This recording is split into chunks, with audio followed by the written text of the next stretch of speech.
हो गया, आप क्या नहीं स्टार्ट करें मैडम करें। Good morning everyone. Group number 1 हमारा है।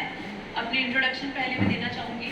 फर्स्ट मैं ग्रुप नंबर से, मेरा नाम है Rama Kanwar, government senior secondary school Kasauli से।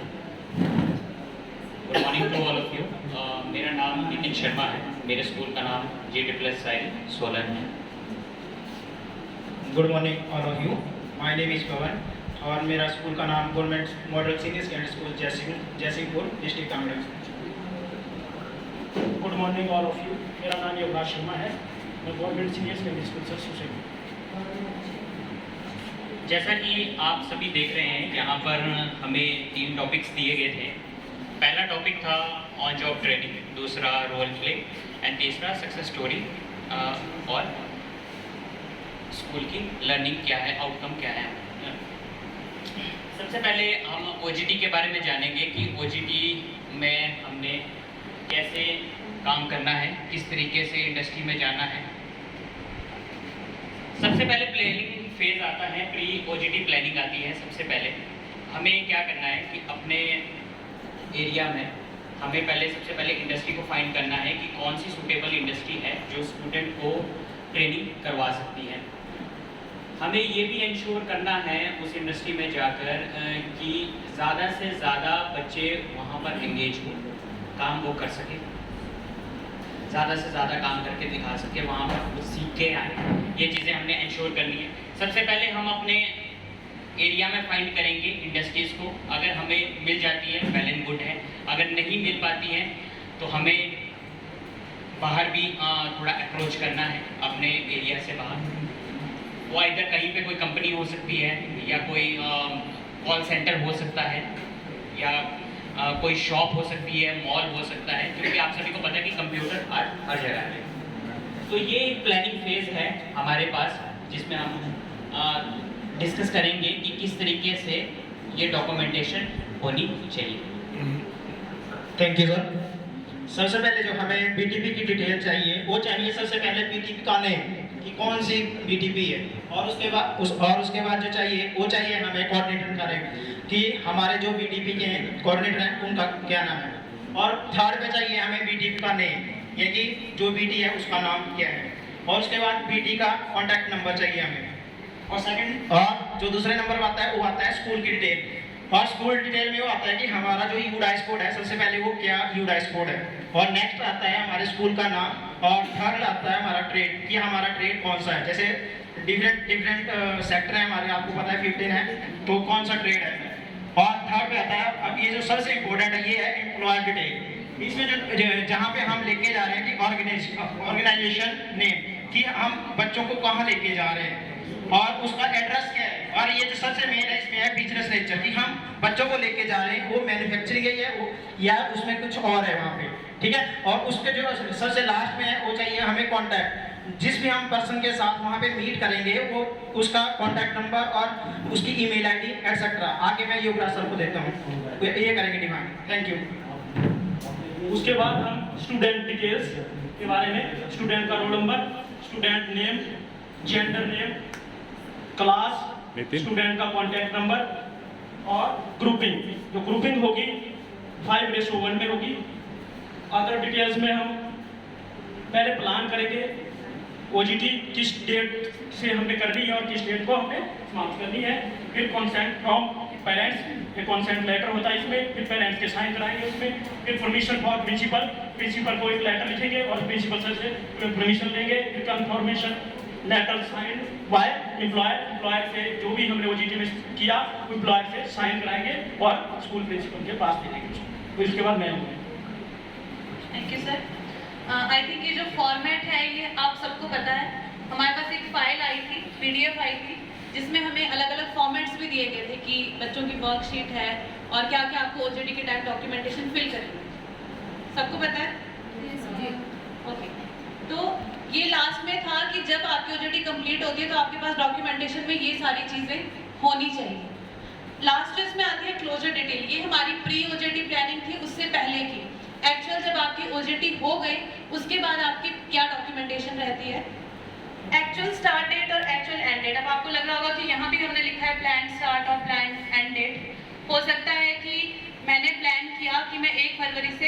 बच्चों को ओजेटी के लिए ले जाऊंगी, लेकिन टाइमिंग जो है एम्प्लॉयर के साथ मैच नहीं की, उन्होंने कहा आप 10 तारीख से लाइए।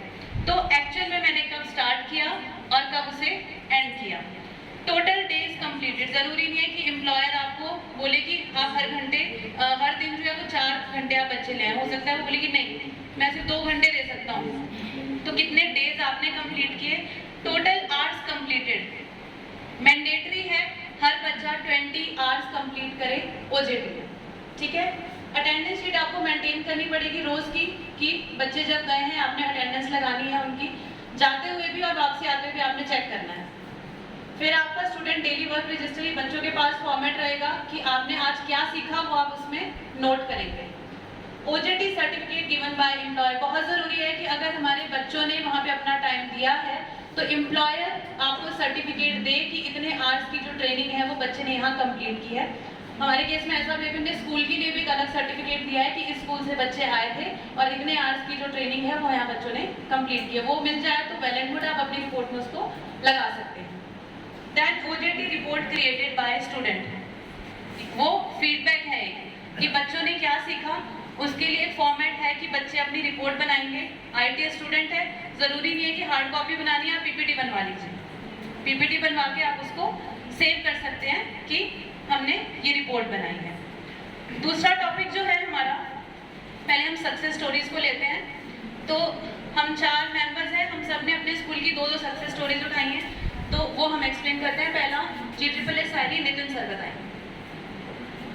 हेलो, मैं अपने स्कूल की सक्सेस स्टोरी आपको बताने जा रहा हूँ। आप सभी को पता है कि कुछ समय पहले एक कोविड पीरियड आया था जिसमें सभी स्टूडेंट्स घर पर थे और हम टीचर्स भी घर पे थे। हम इसी कश्मकश में थे कि हम बच्चों को प्रैक्टिकल किस तरह से करवा पाएंगे, क्या उनको हम प्रैक्टिकल लर्निंग दे पाएंगे कि नहीं दे पाएंगे। इसी चीज़ मैं भी यही चीज़ सोच रहा था, तो मैंने क्या किया कि बच्चों को मैंने मॉडल बनवाया कीबोर्ड का। मैंने उनको साइजेस बता दिए कि किस तरीके से उन्होंने मॉडल बनाना है। सभी बच्चों ने बनाया वो मॉडल।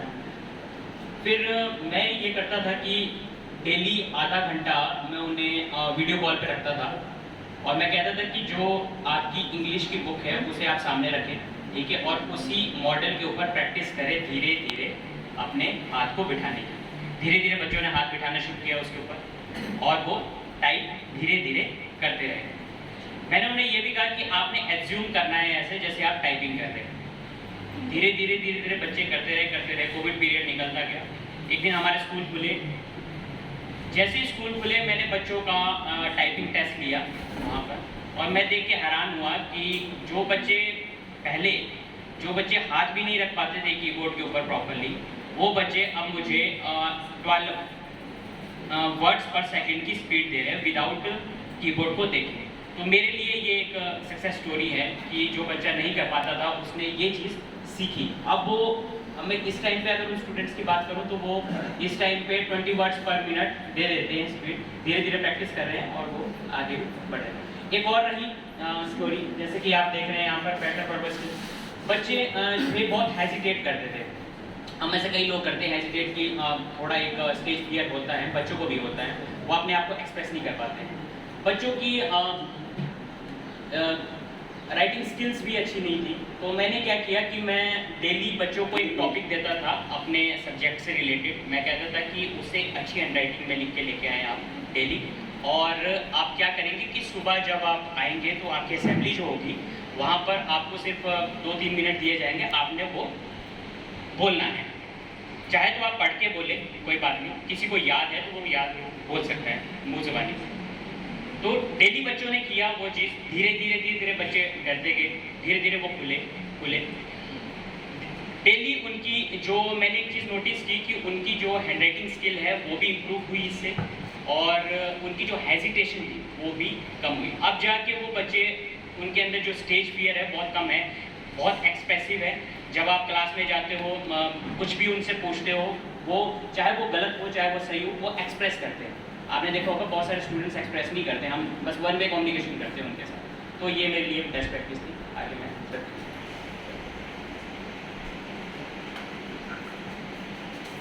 मैं GSS से मेरी जो फर्स्ट सक्सेस स्टोरी है वो है कि मेरा जो एक स्टूडेंट था कंटिन्यू 2 बार वो 10th क्लास में फेल हो गया, पर वोकेशनल में पास था और उसको वोकेशनल के थ्रू जो सर्टिफिकेट आता है वो उसको मिल गया। उसके बाद वो एक इंटरनेट कैफ़े में जॉब कर रहा है और उसकी अच्छी इनकम हो रही है। इंटरनेट कैफ़े का नाम है फ्रेंड्स कैफ़े शिमला में। और जो दूसरी मेरी सक्सेस स्टोरी है वो मेरा दूसरा स्टूडेंट है, संजीव शर्मा नाम है उसका। तो वो एक कॉल सेंटर वो एक लोकमित्र के अंदर चला रहा है। पहले उसने +2 में बहुत अच्छा स्टूडेंट था मेरा, उसने उसको वोकेशनल में बहुत अच्छा जो भी वो जैसे प्रिंटिंग करना बहुत शौक था उसको, कंप्यूटर में टेबल बनाना, एक्सेल में टेबल बनाना, वर्ड में। तो वो स्टूडेंट उसने पहले लोकमित्र में कुछ काम सीखा, फिर उसको वोकेशनल का 10th का सर्टिफिकेट मिल गया, 12th का उसको अभी आया हुआ अभी, और उसने अपना लोकमित्र के अंदर खोल दिया है अपने गांव में, और 2 और बच्चों को वो एम्प्लॉय दे रहा है। ये मेरी 2 सक्सेस स्टोरी है। अपने स्कूल से government senior secondary school Kasauli, मेरे पास जो 2 सक्सेस स्टोरीज हैं, पहला SMC involvement to increase enrolment. जब से मैं आई हूँ स्कूल में, मैंने ये हमेशा कोशिश की कि जब भी जर्नल हाउस होते हैं एसएमसी के, मैं वोकेशनल के बारे में कुछ ना कुछ बताऊँ।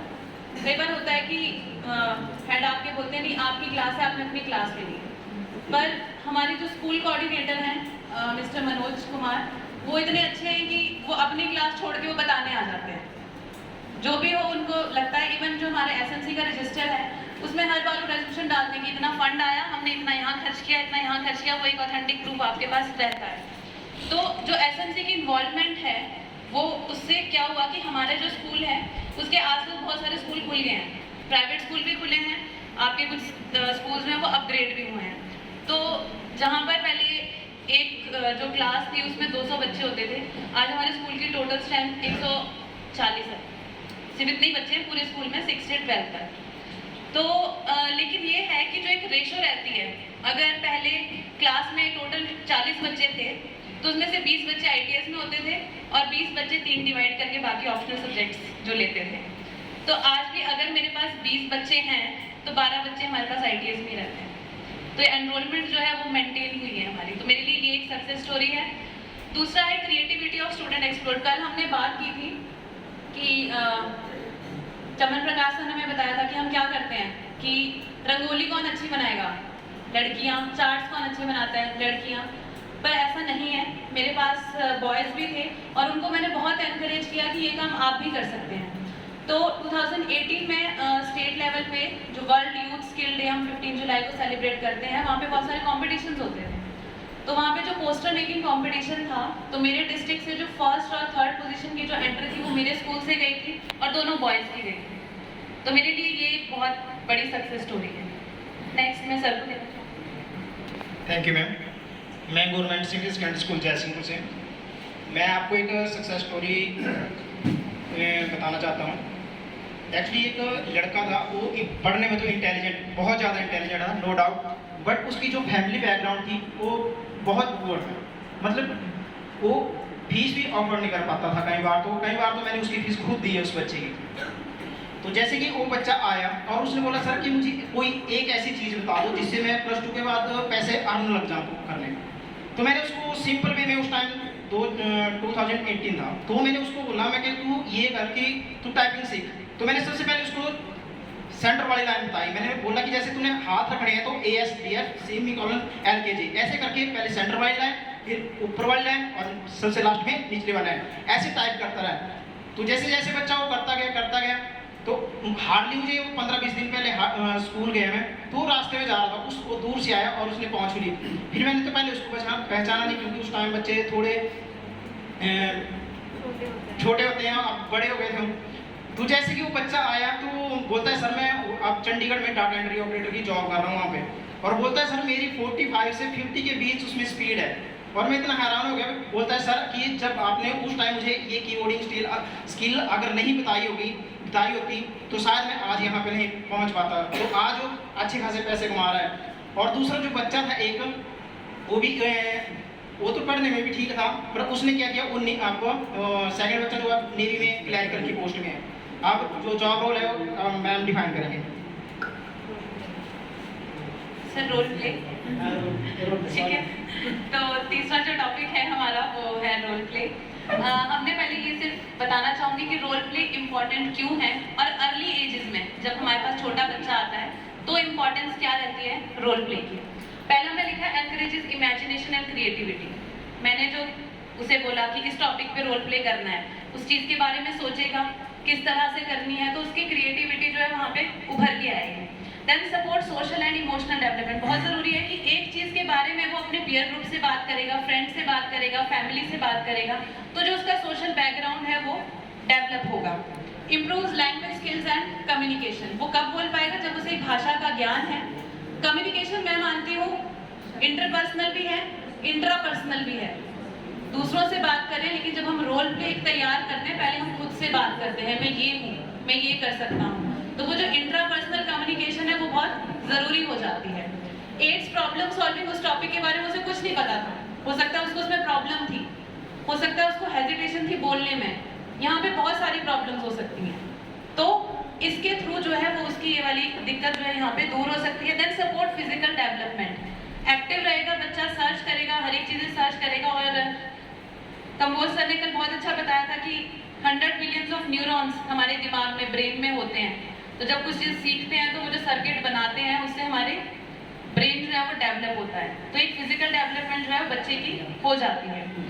अब रोल प्ले फॉर एग्जांपल आपको करके दिखाएंगे नितिन सर, जो आज हमारे पास बने स्मार्टफोन। तो आप प्लीज देखिए।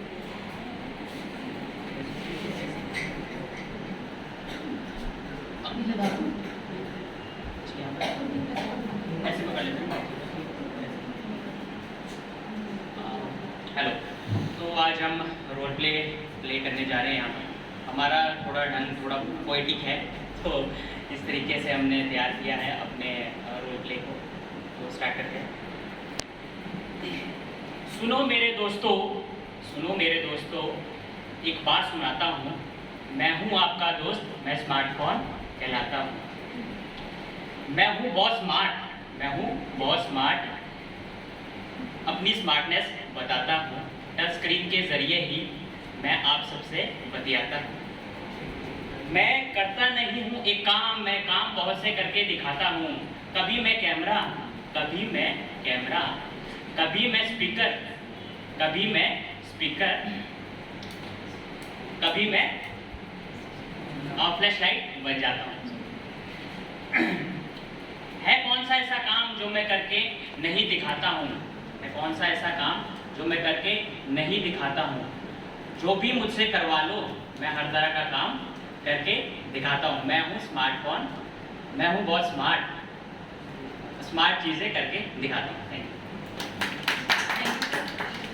अब योगराज सर हमें एक रोल प्ले करके दिखाएंगे, पर वो क्या बने वो आप लोग हमें बताएंगे, ठीक है?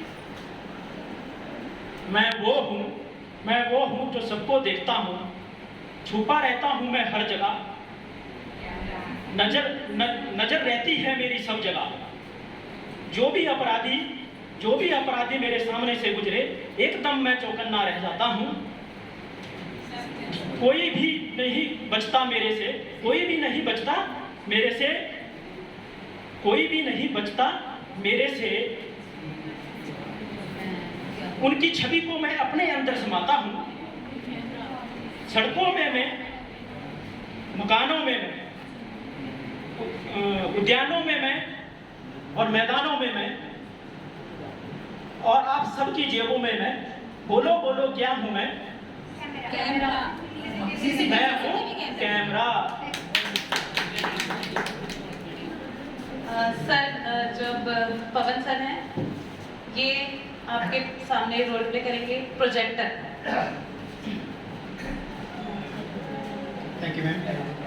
छोटा सा हूँ आकार में, छोटा सा हूँ आकार में, छवि बड़ी दिखलाता हूँ। हर तरह के दृश्य को मैं बड़ा करके दिखाता हूँ। मैं हूँ प्रोजेक्टर, अब मैं अपने प्रकार बताता हूँ।